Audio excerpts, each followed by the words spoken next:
Charles Blé Goudé, c'est vrai, vous l'avez dit tout à l'heure, vous ne voulez pas revenir sur un certain nombre de choses concernant votre relation intime avec le président Laurent Gbagbo, quoique on est obligé d'en parler parce que ça fait l'actualité. Alamine Fofana l'a rappelé tout à l'heure. Aux yeux de vos amis de la gauche, aux yeux des militants qui vous ont porté, qui vous ont adoubé, qui vous ont aimé, qui vous ont déifié pour certains, on estime que vous avez trahi. C'est le vocabulaire qui est utilisé. Il y en a même qui vont plus loin en vous traitant de vendus. Et la pomme de discorde est née du fait que vous ayez refusé que votre épouse se soumette à un ordre du président Laurent Gbagbo, qui est considéré comme votre mentor, la figure tutélaire à qui on ne peut pas dire non. Et cette crise-là a suscité finalement tous les déboires que vous avez avec le président Laurent Gbagbo. Si vous le permettez, on a eu une vidéo qui a fait le tour des réseaux sociaux notamment, où l'un des acteurs principaux du PPACI rappelle qu'il est témoin oculaire des faits au cours desquels le président Gbagbo vous a demandé d'exécuter un ordre et que vous avez refusé. Je vous propose d'écouter.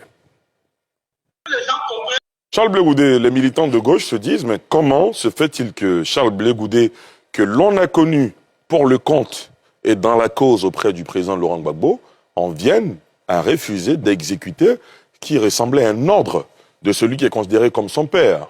Comment vous réagissez? C'est peut-être là le nœud du problème.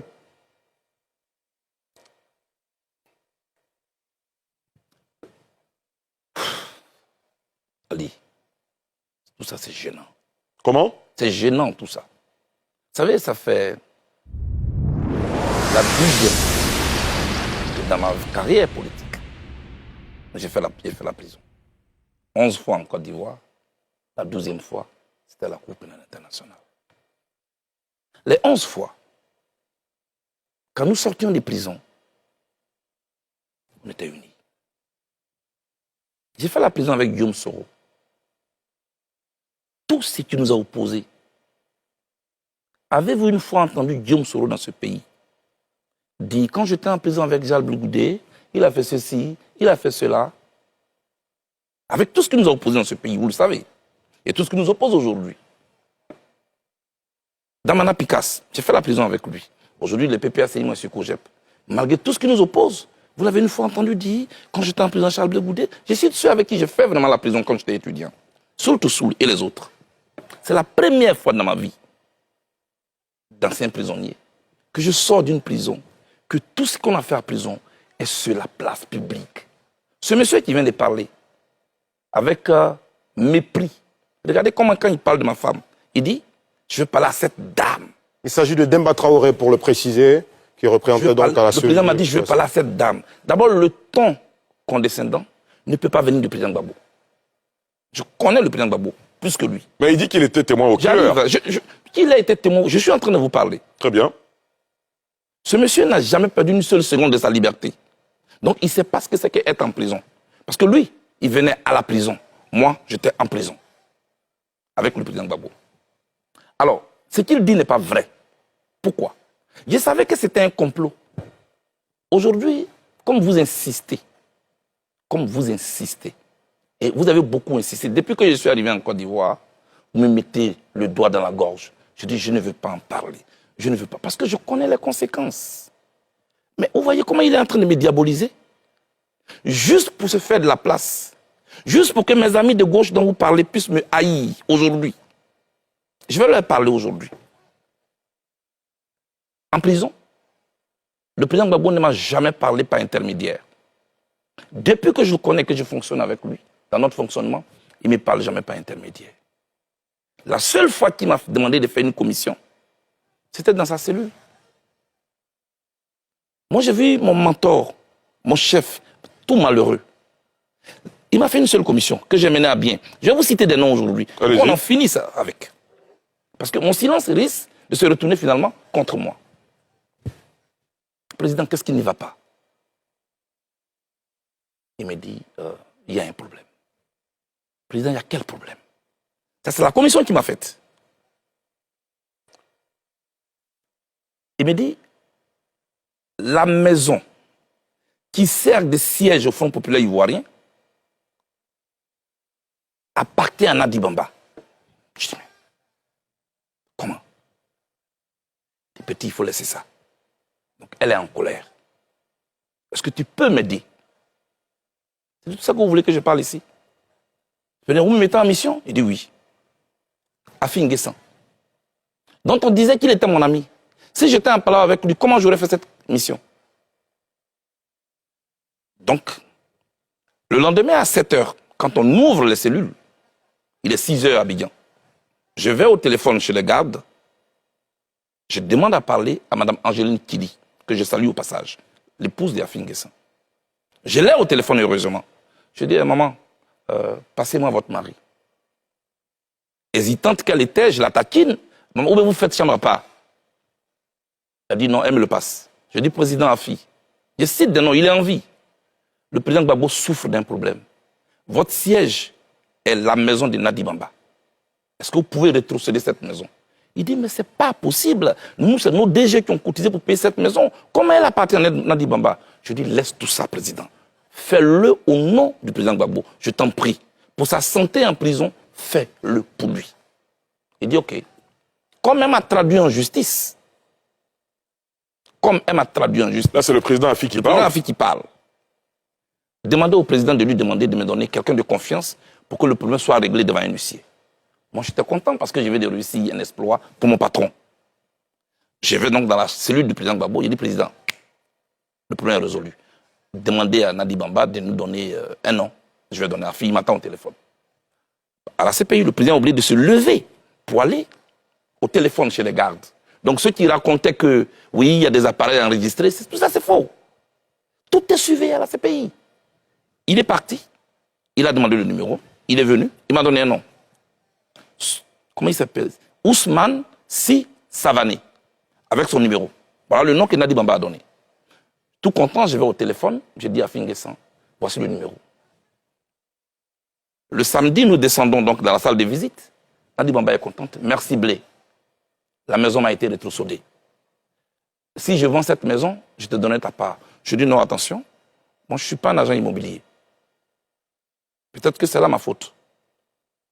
Mais j'ai plutôt une commission à vous faire.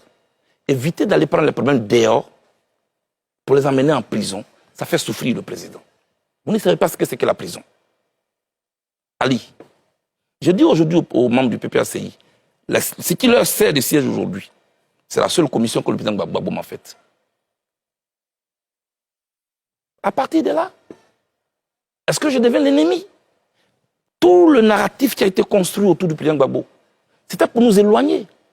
Avec le même conglomérat qui aujourd'hui désobéit à l'ordre du président Gbagbo et qui est en train de partir. Quand vous dites le conglomérat, vous faites allusion à qui? Mais il y a Stéphane Kipré, qui est parrainé par Nadi Bamba, avec tout leur groupe des anciens UNG. C'est eux qui aujourd'hui sont venus nous diviser à la gauche. Regardez, Lida Kwasi est en prison. Damana Pikassa est en prison. Kone Boubaka est en prison. Tous les camarades de gauche sont en prison. Le conglomérat de l'UNG est dehors. La gauche ivoirienne est victime d'un complot d'infiltration. Des gens qui ont mis en place un plan d'expropriation et un plan d'appropriation. Voilà ce dans quoi nous sommes. En ce qui me concerne, le président Gbagbo n'a pas refusé de me recevoir. Ali, je n'ai jamais voulu parler. Nadi Bamba m'a envoyé mon ancien directeur de cabinet quand on était en semi-liberté. Je cite des noms ce soir. Vous étiez encore à La Haye ou C'est à La Haye, Ali Diarasouba, et m'a envoyé Diaby Youssouf, qui vient me trouver à 3 h du matin dans mon hôtel à La Haye. Il dit qu'il a été envoyé par Nadi Bamba, qui lui dit de me faire une commission que voici. Et les Ivoiriens doivent ce soir. Dis à Blé Goudé que tant que je suis en vie, il ne verra plus jamais Laurent Gbagbo de ses yeux. S'il l'a vu, c'est à la télévision. S'il l'a entendu, c'est à la radio. Mais mieux, mais je dit pire, dis-lui que tôt ou tard, j'aurai sa peau. C'est la commission que Diaby Youssouf, votre directeur de cabinet, vous fait. Oui, et je lui dis, mais Diaby, tu as écouté aux portes ou bien on t'a vraiment envoyé? Parce que ce que tu dis est grave. Il m'a dit, c'est elle qui a même payé mon transport. Ali, c'est le programme de cette dame qui est en train de se dérouler sur moi. Au point que mes amis et moi, on ne peut pas se parler aujourd'hui. Voilà ce qui se passe. Pour le reste, je vous le dis. Moi, et c'est la même chose. En 2009, je peux aller plus loin. Votre aîné, Issa Sangaré Yereso, il est en vie, je le cite. Il avait une émission qu'il animait qu'on appelle En toute franchise. Sur les antennes de la RTI, effectivement. RTI 1. Je demande que Guillaume Soro désarme. Parce qu'il a été nommé Premier ministre pour qu'en retour, il désarme. Vous savez ce qui s'est passé? 3 jours après cette interview, je suis convoqué par Nadi Bamba, chez elle à la maison. J'y arrive, je trouve Guillaume Soro. Je trouve Konaté Sidiki. Je cite des noms. Je trouve Meïté Sendou. Je suis sur un banc d'accusés. Quelques minutes après, le chef de l'État de Côte d'Ivoire arrive. Me voici entre le Premier ministre et le chef de l'État. La dame prend la parole. Blé, présente tes excuses à Guillaume Soro. J'ai dit pourquoi? Pourquoi tu lui as demandé de désarmer? Les armes qu'il porte de jour, ça tonne. Ce ne sera pas contre Gbagbo. Tu ne sais pas. Tu ne sais pas de quoi tu parles. Qui suis-je? Devant le chef de l'État de Côte d'Ivoire. Devant le Premier ministre, je me mets à genoux, je demande pardon au Premier ministre. Et je n'ai pas dormi toute la nuit. Les armes ont tourné en 2011. C'était contre qui? C'était contre les Ivoiriens. Le président Gbagbo a arrêté. C'est tout cela. C'est de ça que moi, je ne veux pas parler. Tout ce que je dis, si elle n'est pas d'accord, elle peut me traduire en justice. Je suis prêt pour ce procès de vérité. Parce qu'on ne peut pas gâcher tout un combat comme ça. Toute ma vie, je n'ai fait que faire la prison. J'aime le président Gbagbo.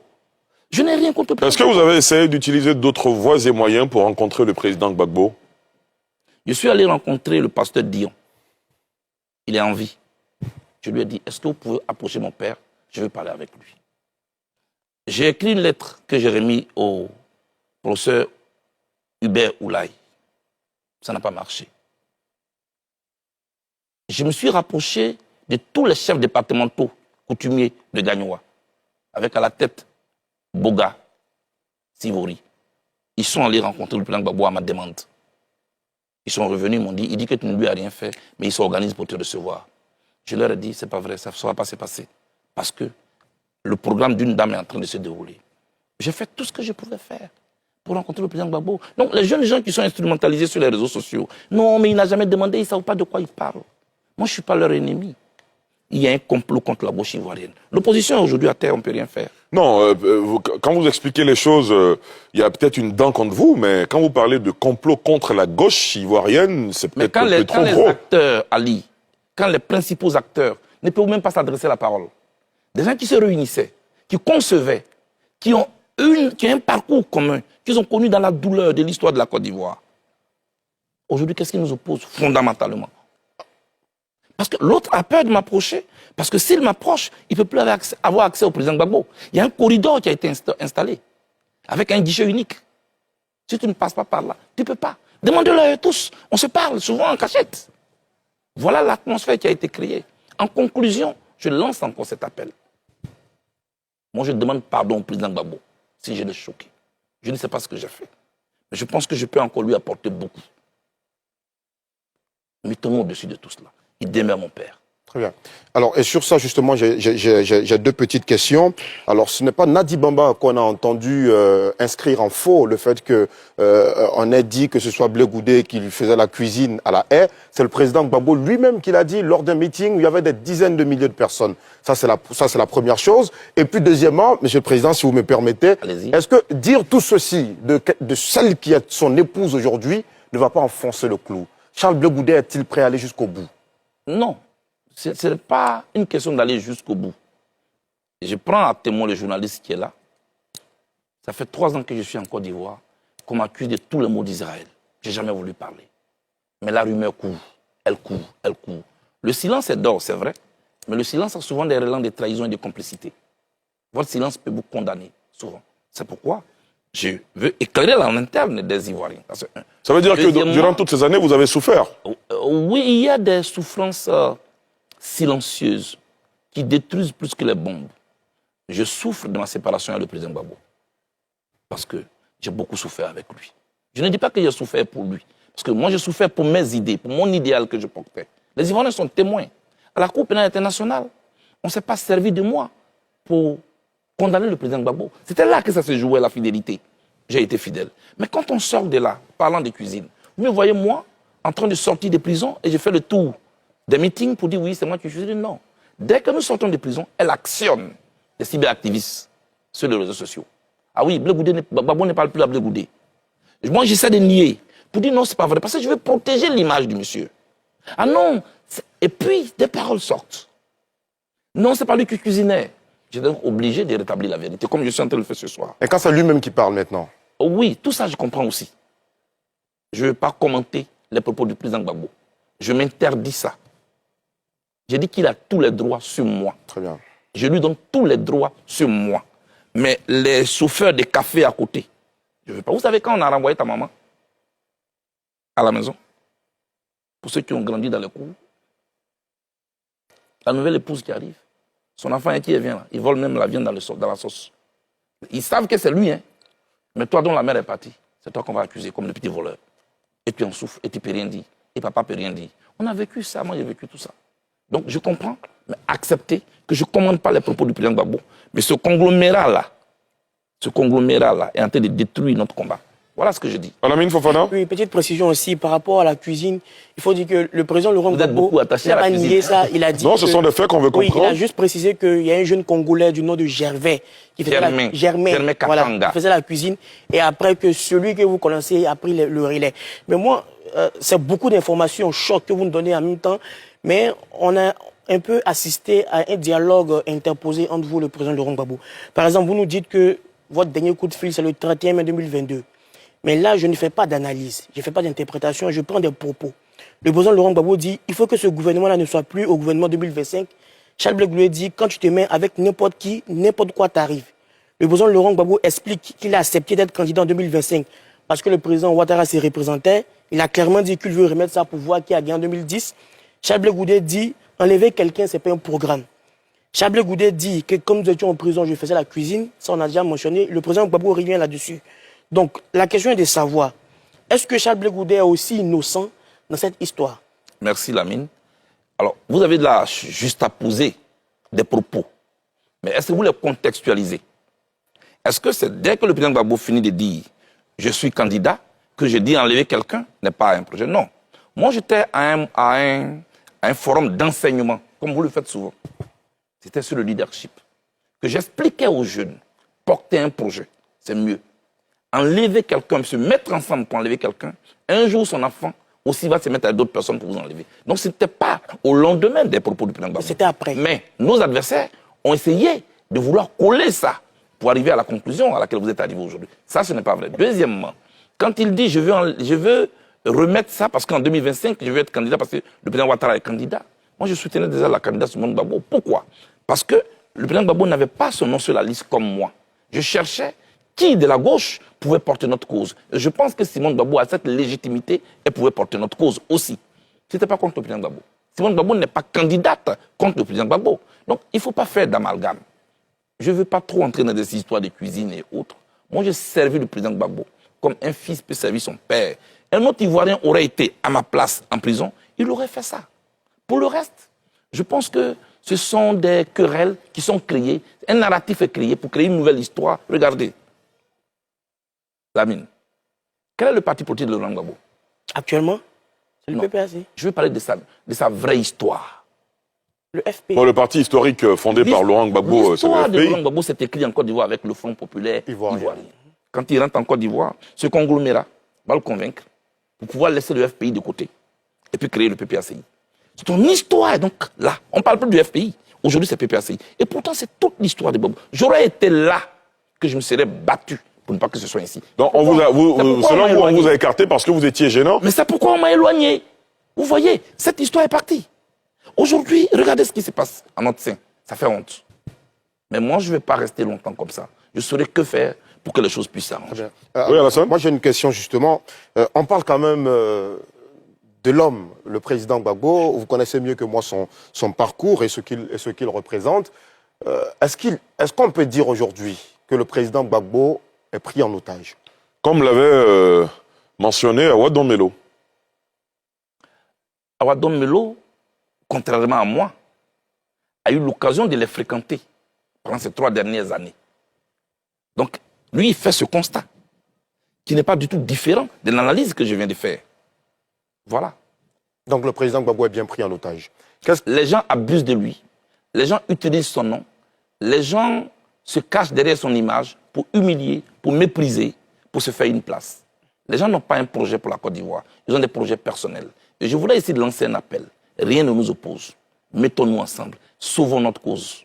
c'est encore possible. Mais par exemple, quand on sait que Laurent Gbagbo, c'est le seul qui a eu l'audace de se présenter face à un Félix Houphouët-Boigny du haut de sa Vous puissance. parlez de 1990, nous sommes en 2020. Donc aujourd'hui, il est... Beaucoup d'eau a coulé sous le pont, Ok. s'il vous plaît. Nous sommes en 1990, nous sommes en 2025. Gbagbo Laurent a tout donné pour nous tous. Sa vie, sa liberté. Tout le poids qu'il a porté. Les gens l'ont connu dehors. Moi, je l'ai connu et président, et opposant, et prisonnier. Tout ce à quoi vous assistez aujourd'hui, c'est écrit devant moi. Je ne veux pas aller plus loin que ça. Je ne veux pas aller plus loin que ça. Ce qui se passe est encore plus grave que ce que vous voyez. Je souhaite que la gauche se retrouve pour qu'on puisse parler. Laissons les problèmes querelles. Très bien. Alamine, on va marquer une courte pause et revenir juste après pour poursuivre cet entretien avec le président du COJEP, Charles Blé Goudet. De retour sur le plateau de la Quotidienne Info pour poursuivre le décryptage de l'actualité avec un invité, pas comme les autres, Charles Blé Goudet, président du COJEP, qui nous a fait des révélations fracassantes ce soir. On ne s'y attendait pas du tout, mais il a décidé aujourd'hui de briser la glace et de se prononcer sur des sujets sur lesquels il était réservé jusqu'ici. Alors, Charles Blé Goudet, vous dites, dans votre développement tout à l'heure, il faut tout mettre en œuvre pour que la gauche se réunisse. Le ciment de la gauche jusque-là a été le président Laurent Gbagbo.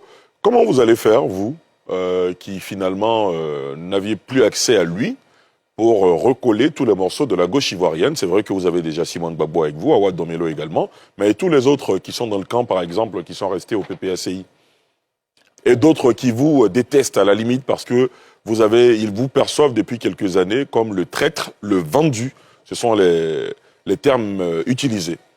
Oui, ça, ce n'est pas un problème.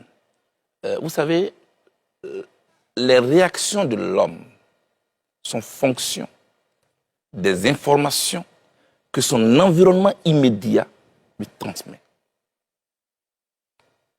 Quand, à longueur de journée, vous avez un conglomérat qui vous chante ce qu'ils n'ont pas du tout vécu à La Haye, parce qu'à La Haye, eux, ils venaient à la prison.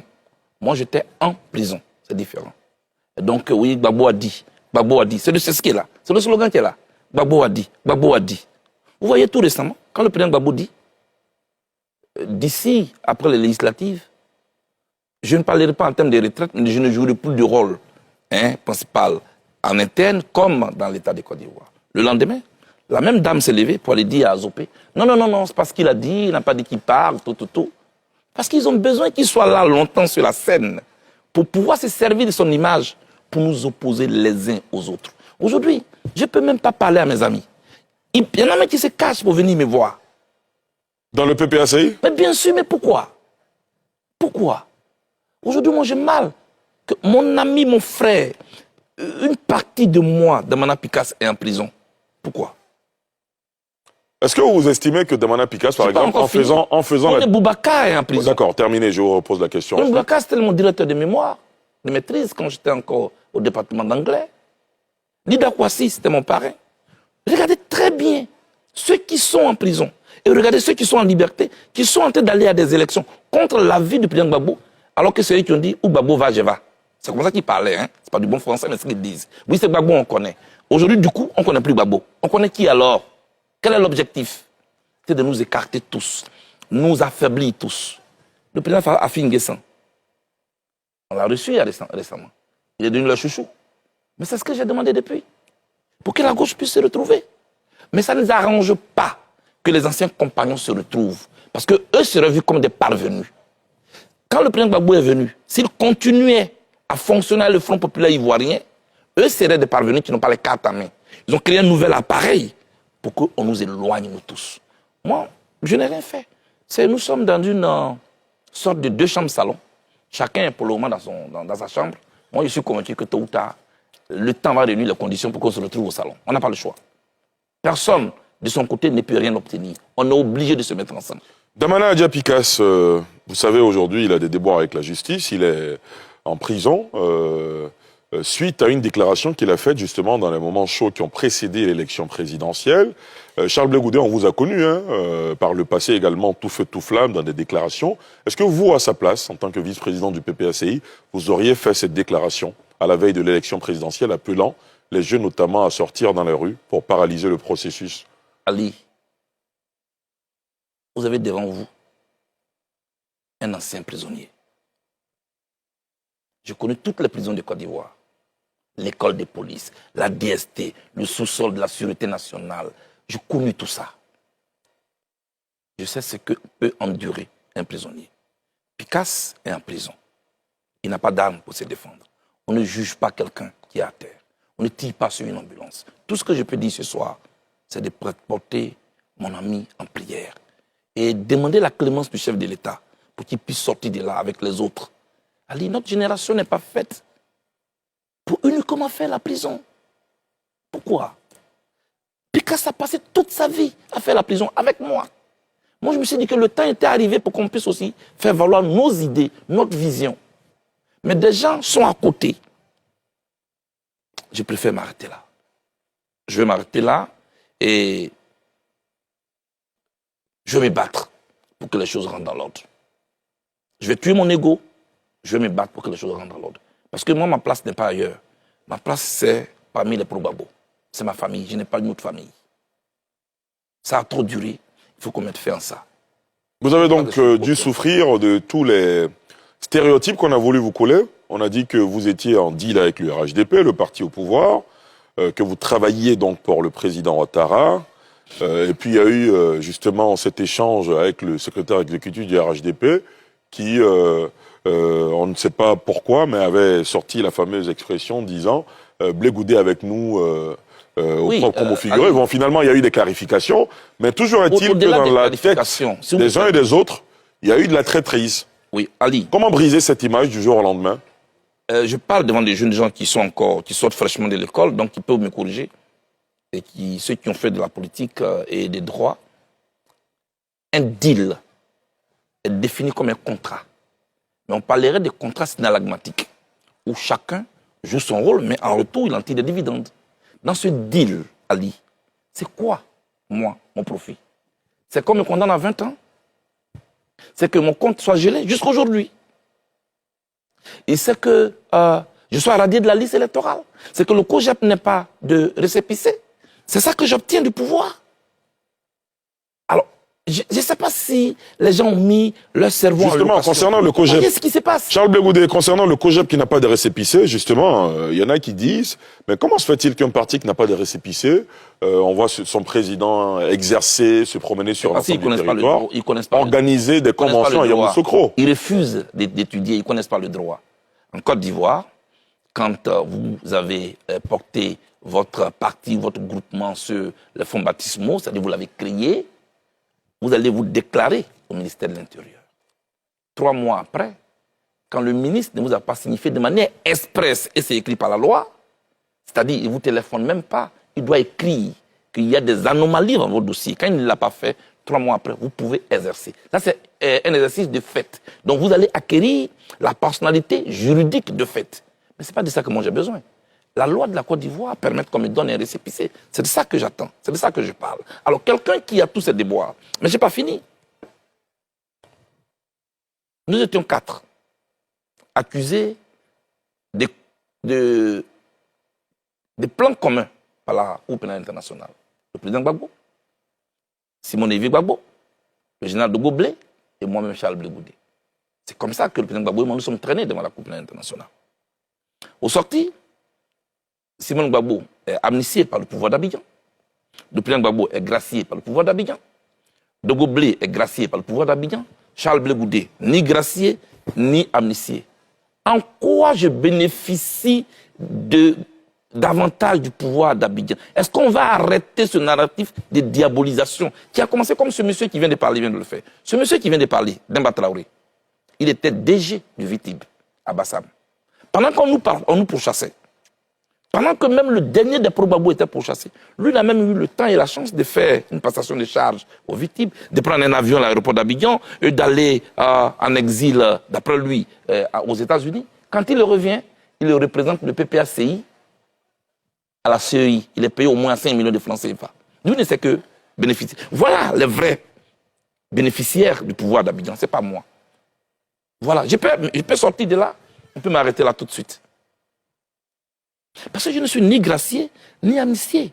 Voilà ce que je vis comme difficulté. Mais je ne suis pas un pleurnichard. Je ne suis pas un vendeur de désespoir. regardez, même quand j'étais assis sur le banc d'accusés à la Cour pénale internationale, et que je souriais, vous savez qu'on disait, regardez, il est content d'être en prison. Mais depuis quand vous allez voir quelqu'un qui est content d'être en prison? Non, j'ai une formation politique, j'ai un moral d'acier. Je savais que tôt ou tard, j'allais gagner ce procès. Et je l'ai gagné. Il faut qu'on laisse tout ça. Et puis que la gauche prenne de la hauteur.